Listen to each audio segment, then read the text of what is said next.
며칠 전에 전화가 왔어요. 고객님 사랑합니다. 이랬으면 그냥 끕니다.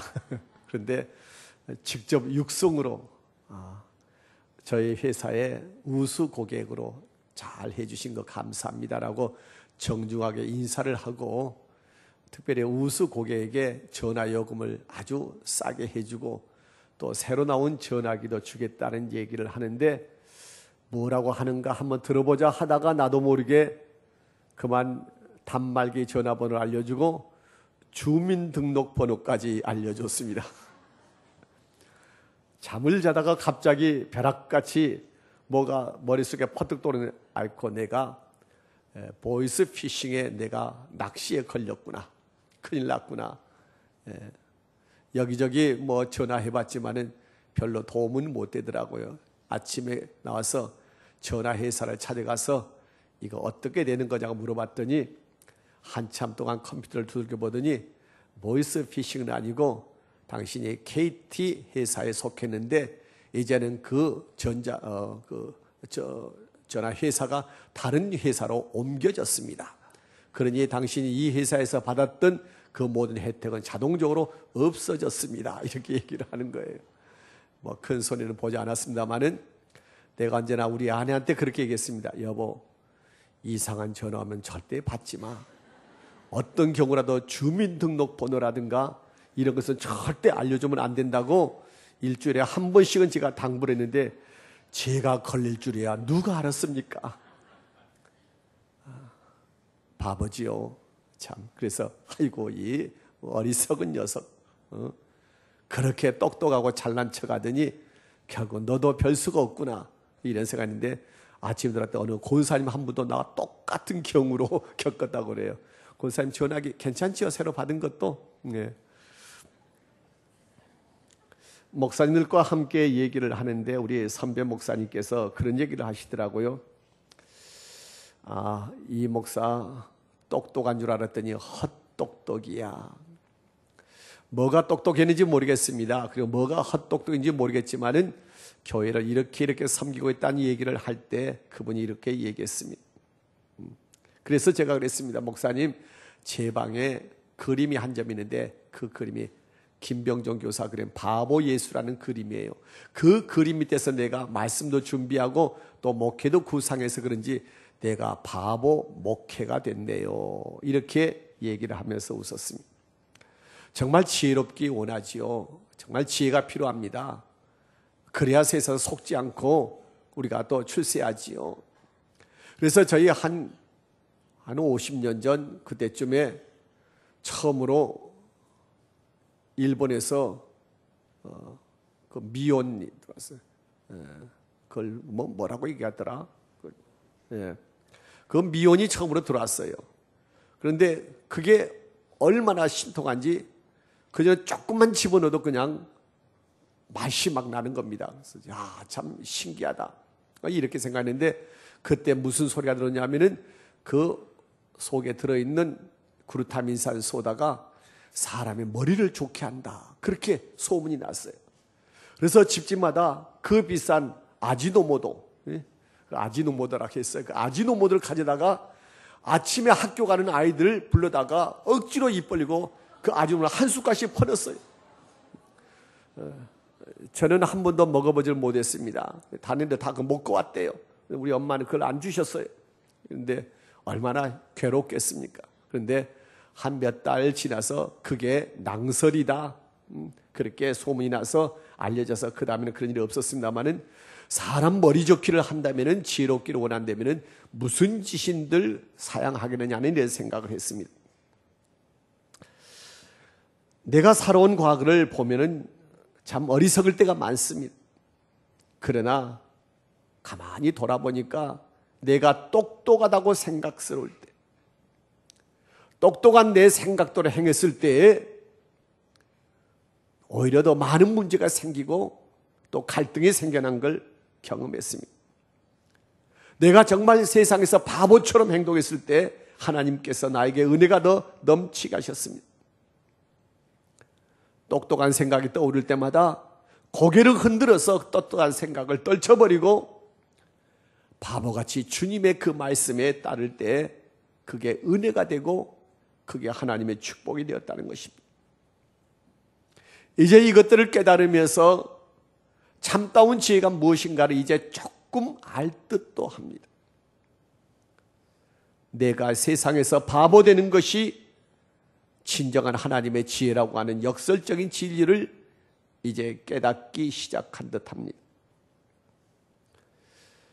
그래서 그런 얘기를 나누다가 목사님들한테 그런 얘기를 했습니다.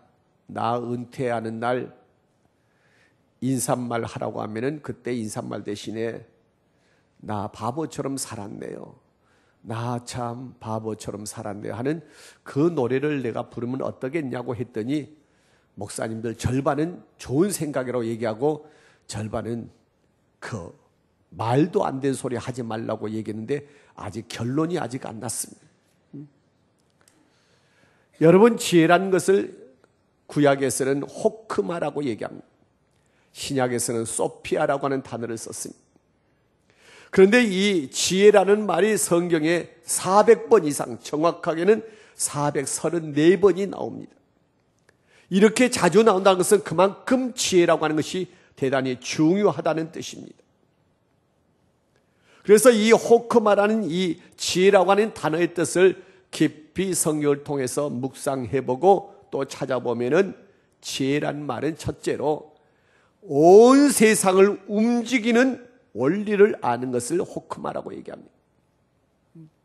이 세상이 어떠한 원리에 의해서 움직여지는가?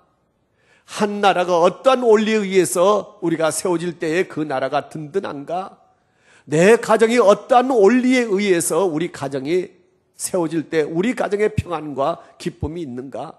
그 모든 되어진 것들의 원리를 아는 것이 바로 지혜라고 했습니다. 여러분, 우리에게는 놀라운 지혜가 있습니다. 그것은 바로 온 세상에 하나님의 주신 정한 원리에 따라서 세상이 움직인다는 것입니다. 이 역사가 사람에 의해서 움직이는 것이 아니라 하나님께서 정하신 그 원리에 따라서 이 역사가 움직여지고 또 나라가 하나님의 원리에 따라서 움직일 때 나라가 부강한 나라가 되고 행복한 나라가 된다고 하는 것입니다. 우리는 이걸 알고 있습니다. 나의 모든 삶도 내 뜻대로 되는 것이 아니라 하나님의 주시는 나를 이 세상에 보내주시고 또 나를 이끌어주시는 하나님의 계획과 섭리 따라 된다는 것을 내가 깨달을 때 나의 인생에 진정한 행복이 있고 내 인생에 진정한 승리가 있게 되는 것입니다. 이걸 아는 것이 바로 지혜입니다. 여러분은 바로 지혜가 있는 분입니다. 왜냐하면 역사를 주관하시는 분, 이 나라를 이끌어 가시는 분, 그리고 이 교회를 이끌어 가신 분, 내 삶과 내 가정을 이끌어 가신 분이 바로 하나님의 원리에서 이끌어 갈 때 우리의 모든 삶이 평안하는 것을 알기 때문에 그렇습니다. 두 번째로 지혜라는 말은 바로 경건이라는 뜻이 있습니다. 호크마란 인간이 하나님을 경외하고 그를 경배하는 것이 바로 지혜라고 성경은 얘기하고 있습니다. 하나님 앞에 서 있는 자로서 경건하게 살아가는 것, 이게 바로 지혜로운 삶이라는 것입니다. 오늘 많은 사람들이 세상 따라갑니다. 더 재밌는 것, 더 신나고 더 유쾌한 곳 찾아갑니다. 그것에 더 이익이 많다고 얘기합니다. 아마 이 시간에 우리가 이 좋은 가을 날씨에 성경 찬송을 들고서 교회에 오는 것이 따분해 보이고 미련해 보일지 모릅니다. 그러나 하나님을 경외하는 것, 하나님을 예배하는 것이 진정한 지혜라고 성경은 말씀하고 있습니다. 하나님께서 여러분의 이러한 지혜를 주신 것을 감사하고 또 찬송을 드립니다. 또 호크마란 것은 분별력이란 뜻이 있습니다. 이 말은 인간이 하나님의 뜻을 분별하여 아는 것이 지혜라는 것입니다. 여러분, 우리는 어떤 일을 하려고 합니다. 그럴 때 우리는 어떤 것을 결정하려 할 때 우리는 뭘 가지고서 결정합니까? 많은 사람이 자기 생각대로 결정합니다. 내가 똑똑하니까, 내가 많이 배웠으니까, 내가 경험이 있으니까. 이걸 부족하다고 생각한 사람은 좀 더 똑똑한 사람을 찾아가서 지혜를 묻습니다. 어떻게 했으면 좋겠냐고. 그러나 이게 지혜가 아니라는 것입니다. 참으로 지혜 있는 사람은 그때 하나님의 뜻을 묻는 사람이 지혜로운 사람이라는 것입니다. 아무리 적은 일을 할지라도 하나님의 뜻이 어디 있습니까? 하나님께서 원하시는 것이 무엇입니까? 어떻게 하는 것이 하나님의 뜻을 받드는 것일까요? 라고 묻고 행동하는 것을 지혜라고 얘기하는 것입니다. 여러분, 온 우주의 원리가 하나님에게 있음을 고백합니다. 그리고 하나님을 우리가 찬송하고 경배하는 것이 또 지혜로운 사람입니다. 여러분의 모든 일상적인 삶에서 하나님께 묻고 하나님의 음성을 듣고 그 뜻대로 행하는 지혜로운 여러분 되시기를 예수 이름으로 간절히 축원합니다. 성경에 말하는 지혜는 어떠한 잔꾀가 아닙니다. 어떠한 처세술이나 어떠한 책량이나 모략이 아닙니다. 성경이 가르치는 것은 하나님을 경외하고 그분의 뜻을 알고 그분의 뜻에 따라 살아가는 것입니다. 여러분, 성경에서 가장 지혜로운 사람을 솔로몬이라고 얘기합니다. 그가 다윗의 뒤를 이어서 유대의 왕이 됐습니다. 왕이 되자 그는 처음에 한 일이 하나님께 예배하는 것이었습니다. 그래서 그는 지혜로운 사람입니다. 하나님 아버지 앞에 나서 1,000마리의 소를 잡아서 제사를 드렸습니다. 그래서 이걸 솔로몬의 1,000번제라고 이렇게 말을 합니다. 그날 밤에 하나님께서 솔로몬에게 나타나셨습니다. 솔로몬아, 너의 소원이 무엇이냐? 솔로몬은 대답합니다. 나는 어린아이처럼 철이 없습니다. 앞뒤를 구분 못합니다. 나가고 들어갈 때를 모릅니다. 그러니 하나님께서 나에게 하나님의 음성을 듣게 해주시고 그 음성을 듣고 옳고 그른 것을 분별할 수 있게 해달라고 합니다. 옳고 그른 것을 분별할 수 있게 해달라고 이렇게 얘기할 때 하나님께서는 그 말을 받아서 그래, 네가 옳고 그름을 분별하는 지혜를 나에게 구하는구나 했습니다. 그래서 옳고 그름을 분별하는 것이 바로 지혜라고 우리 하나님께서 말씀하셨습니다.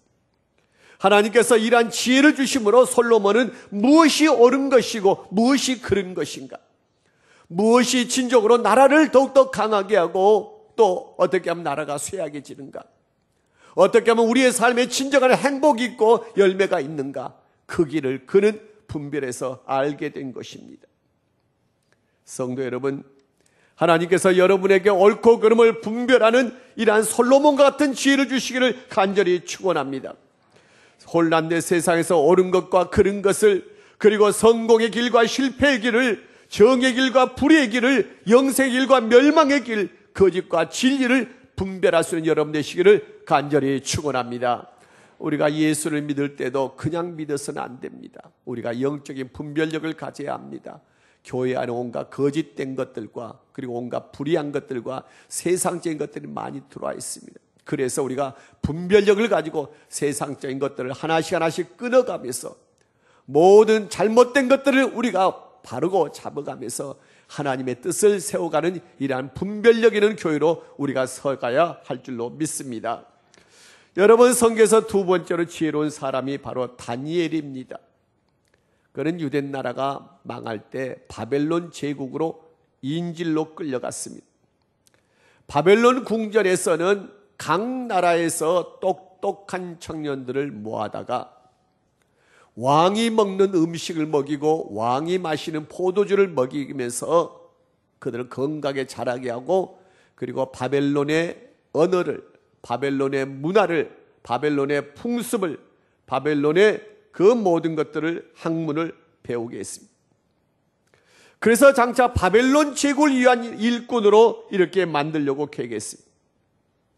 많은 각국에서 온 청년들이 왕이 먹는 그 음식과 포도주를 마시면서 그들이 그 안에서 바벨론의 학문을 배우고 있을 때 거기에 엉뚱한 청년이 있습니다. 바로 다니엘입니다. 다니엘은 다른 청년과 같이 하지 않았습니다. 나는 왕의 진미를 먹지 않겠습니다. 왕의 포도주를 마시지 않겠습니다. 나는 물과 채소만 먹겠습니다. 우리는 다니엘의 위대함을 알고 있기 때문에 별로 이상스럽게 생각하지 않습니다. 그러나 그때 함께 공부했던 친구들은 뭐라고 했겠습니까? 다니엘 그럼 참 웃기는 녀석이야. 미련한 놈이야. 왕이 먹는 음식이 얼마나 좋은 건데 그걸 안 먹는다며, 채소만 먹는다며, 얼마나 좋은 포도주인데 그걸 안 먹고 물만 마신다며, 그렇게 엉뚱한 녀석이 어디 있어? 라고 얘기합니다. 도대체 다니엘 그래서 눈치도 없고 상황 판단도 못하고 어울리지도 못하는 바보 같은 녀석 아니야? 그들은 그렇게 생각했어요.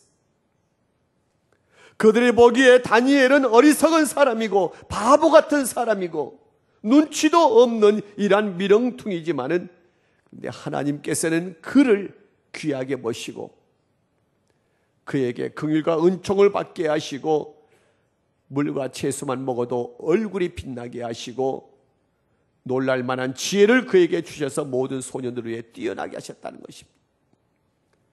다른 사람 보기에 다니엘은 어리석은 사람이지만은 하나님 앞에 그는 지혜로운 사람이었습니다. 그는 하나님의 뜻을 알고 하나님께서 원하신 대로 했기 때문에 그렇습니다. 여러분, 바벨론 제국이 무너진 다음에 페르시아 제국이 그 자리에 들어섰습니다. 다니엘은 3명의 총리 가운데 1명이 돼서 그때도 나라를 다스렸습니다. 그런데 다니엘 외에 2명의 총리가 다니엘의 눈에 가십니다. 다니엘 때문에 뭐 다른 일도 못하겠고 좀 부정한 일도 못하겠고 그래서 다니엘을 시기해서 그를 어떻게 해서 끌어내리려고 모함을 합니다. 그런데 다니엘은 얼마나 바르게 행했는지 털어서 먼지 하나 안 납니다. 그래서 이 2명의 악한 총리가 머리를 씁니다. 어떻게 하면 다니엘을 넘어뜨릴 수 있을까? 방법이 없어. 그런데 한 총리가 꾀를 냈겠죠. 야, 다니엘이 하나님을 섬긴다는데 날마다 정한 시간에 꼭꼭 하나님께 예배한다더라. 그걸 한번 걸어가지고 다니엘을 한번 모함을 해보자. 그러자 또 한 총리도 야, 그거 참 좋은 생각이다. 야, 역시 네 머리는 알아줄만해. 여러분, 그래서 2명의 총리가 왕에게 가서 이렇게 허락을 받습니다. 왕이시여, 앞으로 1달 동안은 왕 외에 다른 신에게 절을 하거나 기도하면은 그를 사자굴 속에 집어넣겠습니다. 이렇게 허락해 주십시오. 왕이 별 생각 없이 도장을 꽝 찍었어요. 다니엘이 그걸 알았습니다. 아, 2명의 총리가 나를 모함하고 나를 넘어뜨리기 위해서 내가 기도하는 걸 엿보고 그걸 고발하려고 하는구나. 그러나 다니엘이 어떻게 했습니까? 이 미련한 다니엘, 시간을 바꾸면 되잖아요. 그리고 딴 골방에 가서 하면 되잖아요. 아니면 그것도 안 되면은 문을 꼭꼭 닫아두고 아무도 얼씬 못하게 하고 기도하면 되지 않습니까? 그게 상식입니다. 그런데 다니엘은 자기 앞에 함정이 놓이는 줄 알면서도 정한 그 시간에, 정한 그 자리에서 예루살렘에 가서 문을 활짝 열었고 2명의 그 악한 총리가 자기를 엿보는 걸 뻔히 알면서도, 그리고 자기가 이렇게 하면 함정에 빠져 들어가는 것을 뻔히 알면서도 그는 하나님께 기도한 것입니다. 도대체 요령도 없고 융통성도 없는 사람입니다. 2명의 모함자는 박수를 치면서 좋아합니다. 야, 드디어 우리의 지혜에 미련한 놈이 빠지고 말았구나. 다니엘아, 이 미련한 놈아, 이제는 너 꼼짝 못하지. 우리의 꾀에 네가 넘어가고 말았구나. 성도 여러분, 다니엘은 어떤 경우에도 하나님을 경배합니다. 이것이 하나님에게 그에게 주신 지혜란 말입니다. 어떻게 됐습니까? 하나님께서는 사자의 입을 봉하셔서 다니엘을 보호해 주셨고, 2명의 악한 총리가 사자굴 속에 던짐받았을 때 공중에서 그를 찢었다고 했습니다. 스스로 지혜롭다고 생각하고 잔머리에 굴린 자는 제게 넘어가 죽었습니다. 그러나 그들이 어리석고 미련하던 다니엘은 승리했습니다. 여러분, 참다운 지혜라는 것은 어떤 것입니까? 세상 사람 보기에는 어리석은 것이 하나님에게는 지혜로운 것입니다. 성경은 미련한 사람의 이야기입니다. 유명한 아브라함에게, 유대 사람에게 내려오는 전승 이야기가 있습니다. 아브라함이 이삭을 하나님께 바치라고 하는 하나님의 명령을 받고 자기 아내에게 한마디도 하지 않고 이삭을 데리고 모리아 산을 향해서 갔다 왔습니다. 모리아 산에서 돌아오자 아내가 묻습니다. 여보, 당신이 어디 갔다 왔어? 모리아산에 갔다 왔지. 아니 뭐 때문에 모리아산을 갔었소? 하나님께서 나에게 이삭을 제물로 바치라고 해서 내가 모리아산에 갔소. 아니 지금 당신 뭐라고 그랬어? 이삭을 하나님께 제물로 바치려고 모리아산에 갔다고요? 그래, 하나님께서 이삭을 번제로 바치라고 해서 갔다 왔지. 그러자 여러분 어떻겠습니까? 그 아내가 뭐라고 했겠습니까? 잘했다고 얘기했겠습니까? 이 미련한 영감, 아무리 하나님께서 말씀하셨다지만은 들을 말이 있고 못할 것이 있지. 이 바보 미렁퉁이 곰 같은 영감아, 늙어서 망령이 들었지. 하나밖에 없는 아들을 제물로 바쳐? 이렇게 얘기하더니 3번을 악소를 지르더니 까무러쳤다라고 이렇게 전승이 나와 있어요. 네, 여러분 이 얘기 어디서 들은 듯 하지 않습니까? 무슨 얘기예요? 하나님 말씀도 골라서 들어야지. 들을 것 따로 있고 못 들을 것 따로 있지. 하나님께서 말씀하신다고 교회에서 그렇게 하라는 데서 다 해? 이 바보 같은 마누라야. 마누라 그 바보 같은 영감아.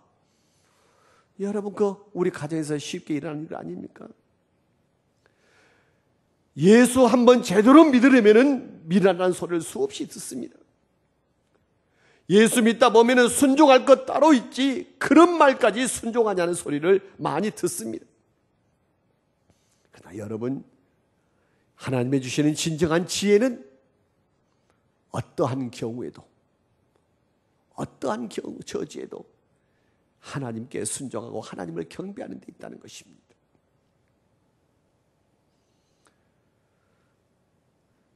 여러분 참 어리석은 사람 얘기를 또 하나 할까요? 우리 잠실이 처음으로 주택단지로 개발될 때입니다.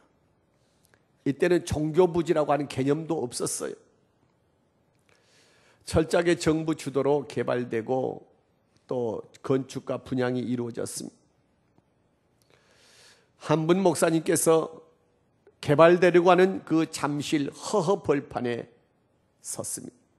그리고 그는 이렇게 말했습니다. 하나님, 이곳에 우리 하나님을 예배하는 성전이 세워지게 하여 주시옵소서. 그리고 그날부터 그 목사님은 그 자리에서 무릎을 꿇고 하나님께 기도하기 시작했습니다. 교회에서 새벽 기도를 마치면 곧 그곳으로 가서 비가 오나 눈이 오나 바람 부나 폭풍우가 몰아치는 날에도 그는 그 자리에서 무릎 꿇고 하나님께 기도했습니다. 어느 때는 폭풍우 속에서 온몸이 다 젖기도 하고 어느 때는 비바람 속에서 어느 때는 눈보라 속에서 온몸이 꽁꽁 얼어붙기도 하고 그래서 사람들이 말했습니다. 동료들이 말렸습니다. 허허 이 사람아 그런다고 되나? 이 미련한 사람아 바보 같은지 그만해. 나라에서 다 정책적으로 하는 일인데 누가 거기서 자네 말 듣고서 그곳에 교회를 세우겠는가? 이러다가 자네 몸만 버리겠네. 나 이분은 기도하다가 편지를 썼어요. 청와대에다가. 이곳에 교회를 세우고 싶습니다. 그리고 당시 대통령이던 박정희 대통령이 이 잠실 개발하는 그 주무장관을 불렀어요. 그리고 임자 이 사람이 이런 편지를 보내오는데 어떤 사람인지 한번 만나봐. 그리고 담당한 장관이 이 사람을 불렀습니다. 이 목사님 불렀습니다. 그리고 그에게 이랬어요. 목사님, 제가 무엇을 어떻게 도와드렸으면 좋겠습니까? 바로 그 자리에 세워진 교회가 잠실제일교회. 그리고 그 목사님이 앞으로 우리를 영적으로 인도하실 성배경 목사님의 부친이 되십니다. 남들이 어리석다고 바보 같은 짓이라고 얘기할 때 하나님께서는 이 바보 같은 어리석은 사람을 보고 계셨고 그의 기도를 들으셨다는 말입니다. 그리고 바보 같은 그를 통해서 하나님은 일하셨다는 말입니다. 그래서 그렇게 기도했습니다. 하나님, 우리의 성배경 목사님이 그 아버지의 바보 같은 유전자를 이어받도록 해달라고. 한 5년도 더 된 얘기입니다만 제가 다니는 신학교가 광나루에 있습니다. 그때는 학교 건물이 하나밖에 없었고 학교 건물 옆에 높이 총탑처럼 삐죽하게 탑이 이렇게 서 있었고 그 탑에 방이 몇 개 있었어요.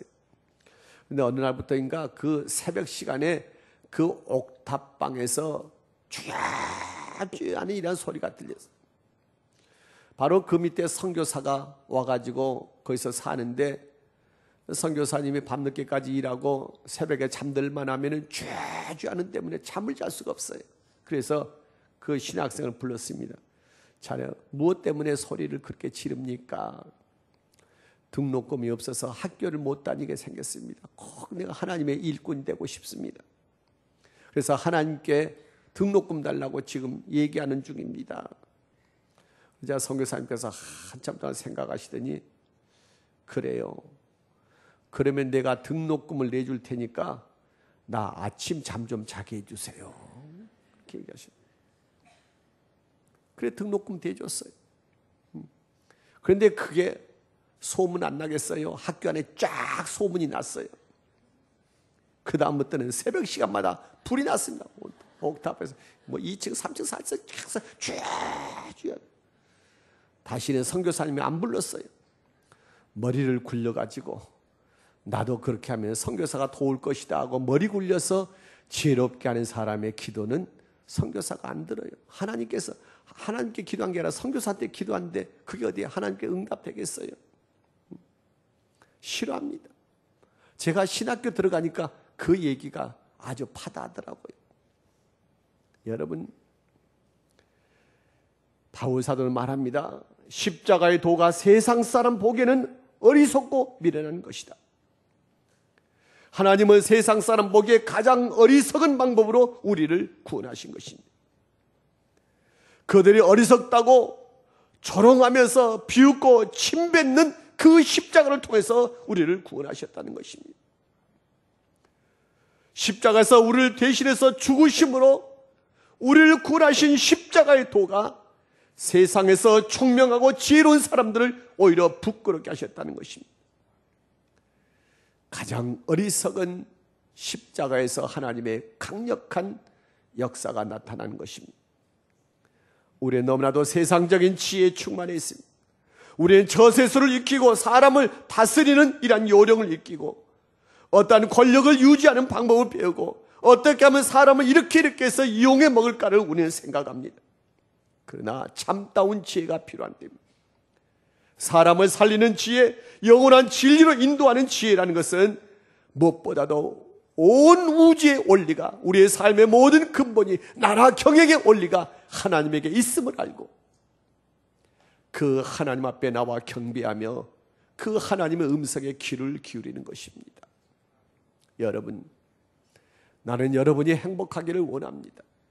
여러분이 매사에 승리하기를 원합니다. 여러분의 삶에 하나님의 복이 넘치기를 원합니다. 여러분, 무엇이 여러분 필요합니까? 하나님이 주신 지혜가 필요합니다. 하나님께서 여러분의 모든 삶을, 우리 가정을 이끌어 가시는 분이라는 것을 여러분께서 인정하십시오. 그리고 날마다 아버지 앞에 나와 예배하기를 게을리하지 마십시오. 그리고 하나님의 음성에 귀를 기울이십시오. 하나님께서 말씀하시면 순종할 것 아닌 것이 따로 있는 것이 아닙니다. 말씀하면 순종하십시오. 세상 사람은 어리석다 하지만은 하나님께서 그에게 복을 주시는 것입니다. 이러한 은혜가 오늘 사랑하는 성도 여러분과 우리 은광교회 후에 지금부터 영원토록 함께 하시기를 예수 이름으로 간절히 축원합니다. 우리 다 일어나서 우리 함께 찬송하겠습니다.